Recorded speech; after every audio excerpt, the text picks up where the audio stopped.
ఇలాంటి నేపథ్యంలో ప్రజల మనసును డైవర్ట్ చేసేందుకు చంద్రబాబు నాయుడు చేస్తూ ఉన్న అతి దుర్మార్గమైన ఆలోచన ఈ కట్టుకథ. నిజంగా ఈ కట్టుకథ ఎంత దుర్మార్గము అనేది నేను మీ అందరికీ కూడా ఒక కొద్ది నిమిషాలు మీ టైంలో ఇస్తే నేను ఎక్స్ప్లెయిన్ చేస్తా. మీరే ఆలోచన చేయమని చెప్పి కూడా మిమ్మల్ని అందరినీ కూడా నేను కొడతా ఉన్నా. ఇంత దుర్మార్గపు పని చేయగలుగుతారా ఎవరైనా? చేయడం ధర్మమేనా అని అందరూ ఆలోచన చేయమని అడుగుతా ఉన్నా. ఎందుకనంటే కారణం ఏమిటనంటే ఈరోజు తిరుమలకు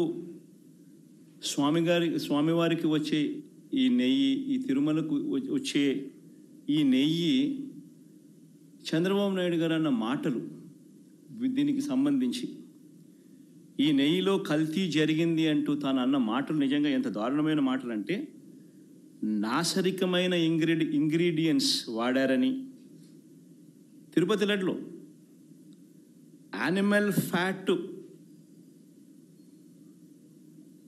గీక్ బదులు వాడినారని, ఇదే పెద్ద మనిషి చంద్రబాబు నాయుడు ముఖ్యమంత్రి హోదాలో ఉంటూ ఒక ముఖ్యమంత్రిగా తాను మాట్లాడిన మాటలు ఇవి. నిజంగా ఒక ముఖ్యమంత్రిగా ఉన్న వ్యక్తి ఈ మాదిరిగా అబద్ధాలు ఆడడం ధర్మమేనా? కొన్ని కోట్ల మంది వెంకటేశ్వర స్వామి భక్తులు దేశవ్యాప్తంగా కాదు ప్రపంచవ్యాప్తంగా ఉన్నారు.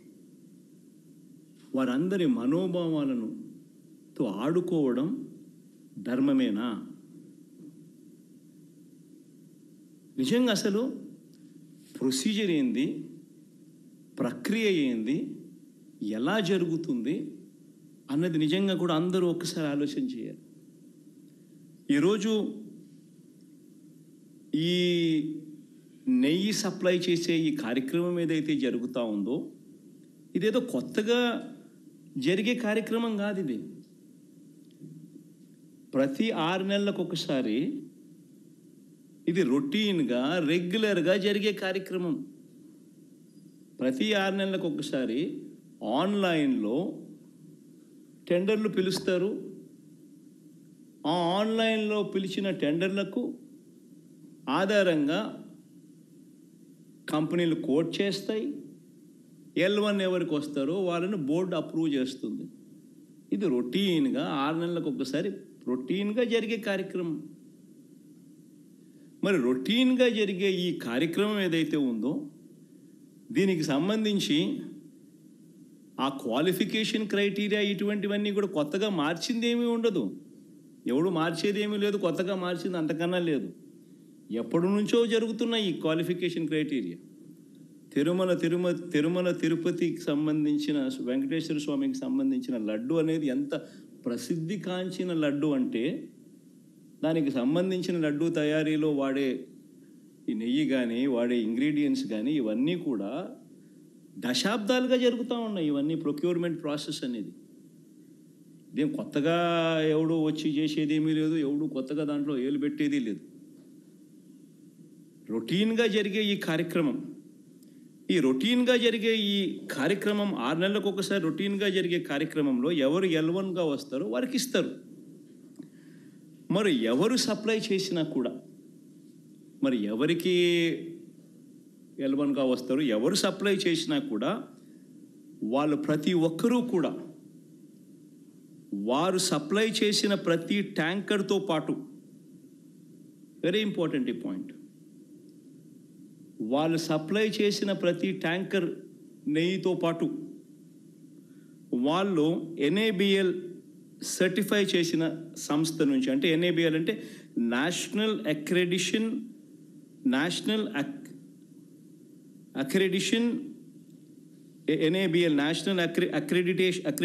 Board for labs, national accreditation board for labs certify చేసిన సంస్థ నుంచి ప్రోడక్ట్ క్వాలిటీ సర్టిఫికేట్ తీసుకొని రావాలి.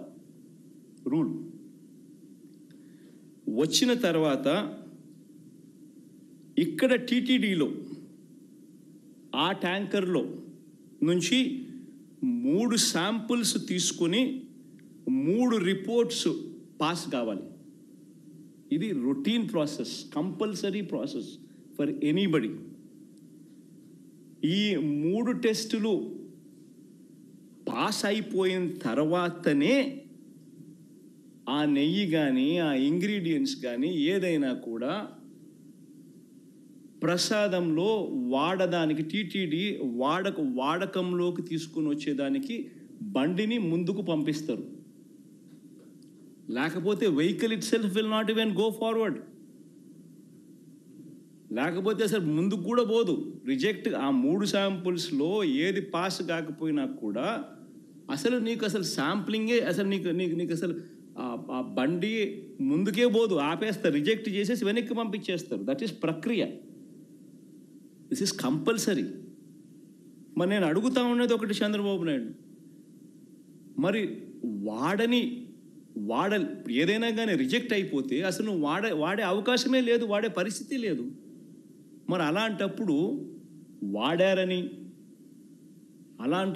అది వాడారని, అవి నాసిరకమని, యానిమల్ ఫ్యాట్ అని ఇలా రకరకాలుగా చెప్పడం అబద్ధాలు కాదా? ధర్మమేనా, న్యాయమేనా అని అడుగుతా ఉన్నా. నేను ఇంకొకటి కూడా అడుగుతా ఉన్నా. ఈ మాదిరిగా ఈ 3 సార్లు ఈ క్వాలిఫై అయిన ఈ నెయ్యి సప్లై చేసే సంస్థ కానీ, ఈ క్వాలిఫై అయిన ఈ సంస్థలు ఎవరైతే ఉంటారో వాళ్ళు national accreditation boards for labs నుంచి సర్టిఫై చేసిన సంస్థ నుంచి ప్రోడక్ట్ క్వాలిటీ సర్టిఫికెట్ తీసుకుని రావడమే కాకుండా ఆ తర్వాత ఇక్కడ టీటీడీలో 3 శాంపుల్స్ తీసుకుని 3 రిపోర్ట్స్ మళ్ళీ పాస్ అయితేనే ఇవి వాడకంలోకి తీసుకొని వస్తారు. మరి అలాంటప్పుడు ఈ కార్యక్రమం కూడా ఇదేదో కొత్తగా ఇప్పుడు జరిగేది కాదు. ఈ ప్రొసీజర్ కూడా ఈ రకంగా 3 శాంపుల్ తీసుకోవడము, ఈ రకంగా 3 శాంపుల్స్ పాస్ అయితేనే దీన్ని వాడకంలోకి తీసుకొని రావడం, ఇవన్నీ కూడా కొత్తగా ఇప్పుడు తీసుకొచ్చినటివి కాదు. ఇవన్నీ కూడా దశాబ్దాలుగా ఉన్నటివి ప్రక్రియ, ప్రాసెస్. చంద్రబాబు నాయుడు గారి హయాంలో 2014 నుంచి 19 మధ్య 14 నుంచి 15 సార్లు రిజెక్ట్ చేసినారు. ఏ మాదిరిగా 14 to 15 times చంద్రబాబు నాయుడు గారి హయాంలో రిజెక్ట్ కూడా చేశారు. ఈ మాదిరిగా మన హయాంలో వైఎస్ఆర్సీపీ హయాంలో కూడా 18 సార్లు ఇది ఇలా రిజెక్ట్ చేసినారు. 18 times. తప్పేమీ కాదు, ఇంకా సంతోషపడాలి. ఒక బ్రహ్మాండమైన ప్రాసెస్ ఉంది. ఆ ప్రాసెస్ ఎంత గట్టిగా పనిచేస్తూ ఉంది అని అంటే ప్రతి ట్యాంకరు వచ్చిన తర్వాత 3 సార్లు ఆ శాంపుల్స్ టెస్ట్ చేసి దాంట్లో ఉన్న పదార్థాలను 3 శాంపుల్స్ దాన్ని టెస్ట్ చేసి 3 టెస్టులు పాస్ అవుతేనే దానికి యాక్సెప్ట్ చేస్తూ లోపలికి పంపించే కార్యక్రమం చేస్తారు అన్న ఒక మంచి రోబస్ట్ ప్రాక్టీస్ అనేది ఏదైతే ఉందో ఆ రోబస్ట్ ప్రాక్టీస్ను దాన్ని నువ్వు బ్రహ్మాండమైన ప్రాక్టీస్ ఉంది అని చెప్పి సంతోషపడాల్సింది పోయి, గొప్పగా ప్రాక్టీస్ ఉందని చెప్పి ప్రపంచానికి చెప్పాల్సింది పోయి, మనం చేస్తూ ఉన్న పని ఏమిటి? అబద్ధానికి రెక్కలు కడతా ఉన్నాం, జరగనట్టుగా చెప్తా ఉన్నాం. ఏకంగా చంద్రబాబు నాయుడు గారు అనే వ్యక్తి నాసిరకమైన పదార్థాలు వాడేశారని, యానిమల్ ఫ్యాట్ గీకు బదులు కూడా వాడేశారని, లడ్లు తయారైనాయని భక్తులు తినేశారని, ఎంతటి దారుణమైన అబద్ధాలు ఆడడం ధర్మమేనా అని అడుగుతా ఉన్నా. ఈ మాదిరిగా నిజంగా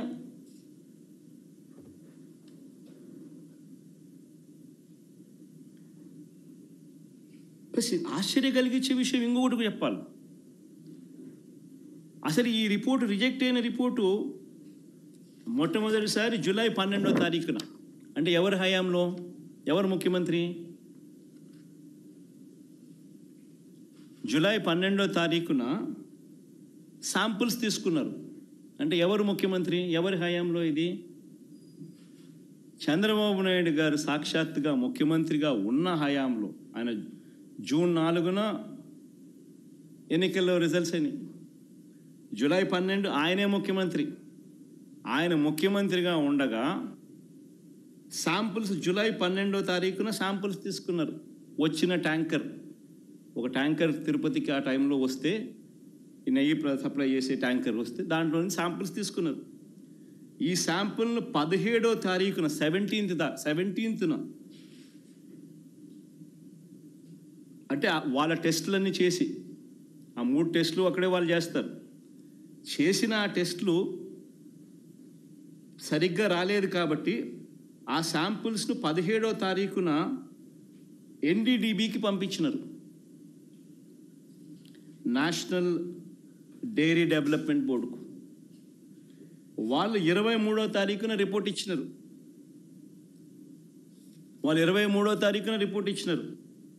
జూలై 23న. అవును, రిజెక్ట్ అయింది. నేను ఒకటే అడుగుతా ఉన్నా, జూలై 23వ తారీఖు నుంచి 2 నెలలు చంద్రబాబు నాయుడు ఏం చేస్తూ ఉన్నాడు? 2 నెలల తర్వాత ఇప్పుడు చంద్రబాబు నాయుడు గారి 100 రోజుల పరిపాలన మీద అడ్వర్టైజ్మెంట్ ఇచ్చినప్పుడు ప్రజలు సూపర్ 6 ఏమైంది, సూపర్ 7 ఏమైంది అని చెప్పి ప్రజలు చంద్రబాబు నాయుడు నిలదీస్తూ ఉన్నప్పుడు టాపిక్ డైవర్ట్ చేసేందుకు జూలై 23వ తారీఖున ఇచ్చిన రిపోర్టును ఇప్పుడు తీసి ఆ రిపోర్టును వక్రభాష్యం చేస్తూ ఆ రిపోర్ట్లో నుంచి ఈ మనిషి నోటికొచ్చినట్టుగా ఇష్టం వచ్చినట్టుగా అబద్ధాలు ఆడడం మొదలుపెట్టాడు. ధర్మమేనా అని అడుగుతా ఉన్నా.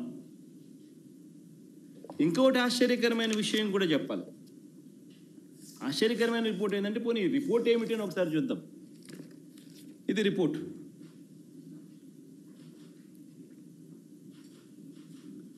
ఈ రిపోర్ట్ చూస్తే ఈ రిపోర్ట్లో కూడా ఏమని కనిపిస్తూ ఉంది?